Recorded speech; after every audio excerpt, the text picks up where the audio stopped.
আসসালামু আলাইকুম রহমতুল্লাহ।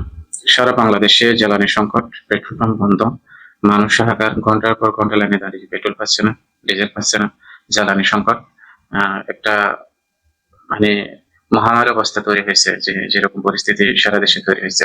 এটা যে বাংলাদেশে হচ্ছে এমন না, সারা বিশ্বের অনেক রাষ্ট্রগুলোতে এরকম সমস্যাগুলো তৈরি হয়েছে যুদ্ধ পরিস্থিতির কারণে। কিন্তু আমাদের দেশের সারা বিশ্বে যে এক ধরনের পরিস্থিতি তৈরি হওয়া সত্যিই বাস্তব পরিস্থিতি তৈরি হওয়া সত্ত্বেও আমাদের দেশের মন্ত্রীদেরকে যারা দায়িত্বশীল আছে তাদেরকে যখন প্রশ্ন করা হয় যে এরকম এরকম ঘটনা ঘটতেছে, পেট্রোল পাচ্ছে না, তেল পাচ্ছে না, পেট্রোল বন্ধ, সেখানে মারামারি হচ্ছে, এরকম ঘটনা ঘটতেছে, তো আসলে কি এরকম জ্বালানি কোনো সংকট আছে? তারা বলে, না না না না, কোনো জ্বালানি সংকট নেই, আমাদের সবকিছু মজুদ আছে এবং কোনো রকম অসুবিধা নেই, সবকিছু মজুদ রয়েছে, সরকার এই বিষয়ে অনেক বেশি সচেতন।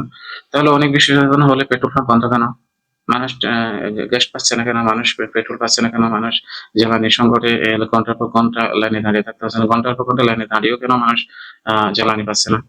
এরকম মিডিয়ার সামনে মিথ্যা কথা বলার যে একটা সংস্কৃতি আমাদের দেশের রাজনৈতিক ব্যক্তিদের বা দায়িত্বশীলদের, মন্ত্রী এমপিদের, এইরকম সংস্কৃতি থেকে যতক্ষণ পর্যন্ত এদেশের মানুষগুলো, এই দেশের এই যে মানুষগুলো যতক্ষণ পর্যন্ত এই সংস্কৃতি পরিবর্তন করতেছে না, তাহলে এই দেশের জাতির মানুষের কারো ভাগ্য পরিবর্তন হবে না। কারণ এরা চোখ দেখে দেখে এরকম মিডিয়ার সামনে মিথ্যা কথা বলতে পারে।